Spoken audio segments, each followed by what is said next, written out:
Today we're going to lower my Woody wagon here. It's a 85 Chrysler Town & Country. As you can see, the front end is sitting significantly higher than the back end. Here's the back end. We got about 24 inches, maybe 24 and a quarter. Here's the front end. We've got 26 and a quarter, 26 at least. And we've got that extra 2 inches above the tire.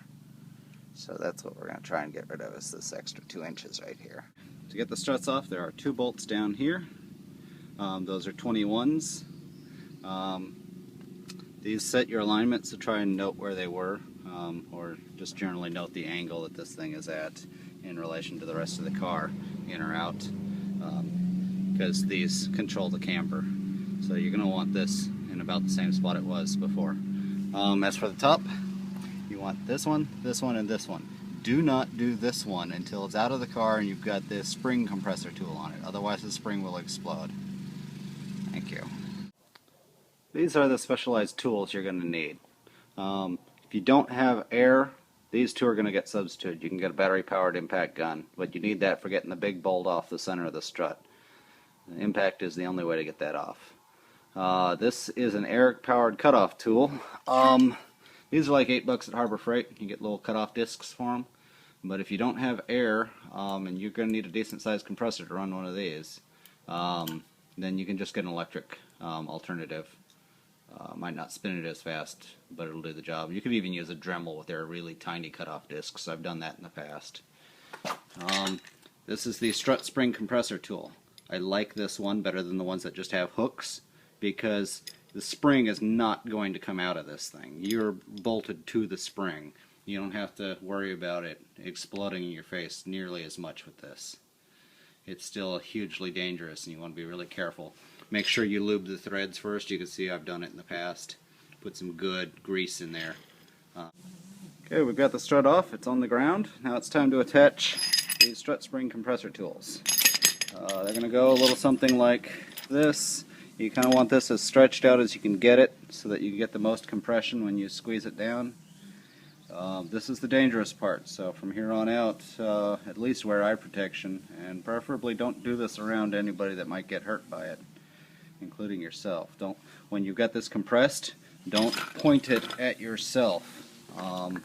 Standing in front of it while it's compressed is just asking to get shot. You're storing enough energy to launch a small rocket, pretty much, so you don't want this becoming the rocket and impaling you. So treat this thing like a bomb. Be very, very gentle. I'll cut back in when I get this bolted on. Okay, they're both attached. I picked pretty much as wide as I could get it. I could have gone up farther on this side and got the next loop, maybe. But I figured I didn't want to push it, and I'm probably going to be cutting this loop, so I want to leave it free. See, it starts here. This copper stuff is anti-seize. They used a liberal amount when they changed the struts last time. Anyways, so that would be one loop. If I cut it right here, this would be one loop. If I go about here, that's 1 1/4. That's probably where I'm going to cut it for my first cut. In the past I've done 1 1/2, and it seems like 1 1/2 is always too much. So we'll go 1 1/4. That should give us a nice drop. I've just got to come up with a wrench big enough to fit on this. Okay, they're about as compressed as they're going to get.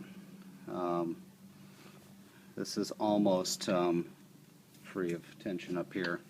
So now I'm going to pop this off. Take an impact gun to this top nut and it should pop off. There will be a bit of a pop because there's still some tension here, but not much. Okay, I got the nut to come off this one. So here we are. The spring came off. It's compressed. As you can see, there was enough tension built up that shot back a good foot when it came off. So you don't want to be in front or behind this thing when you do this, in case you haven't squeezed it enough.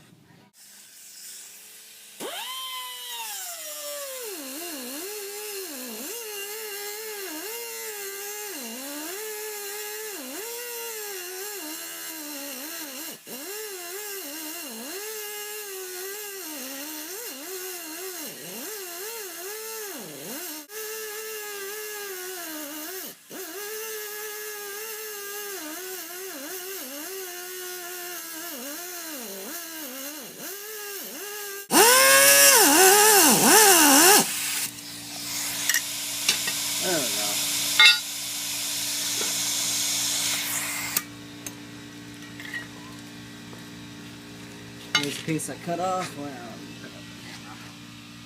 it's a piece I cut off. Yeah, that's pretty close to 1 1/4. We got 1 here and 1/4 more. There's where I cut it off. I'll get to the last part and just snap it. Here we go. Let's put it back together. We'll take, we cut off the top, so we're going to put the bottom back on. Make sure it's in its perch. We'll bring the top and put it back on. Make sure you've got this rubber cushion still at the top. That's the one with the, that's the rubber cushion I'm talking. Now we can put this back on. There we go. That looks normal. Put the screw back in, and we'll hit it with the impact gun to tighten it down. Okay, it's fully reassembled. I've now cut and lowered, or cut both of them and put them both back together. The nut on the end is nice and tight. Use the impact gun to do that. So it's just time to put it back in the car and see how it looks.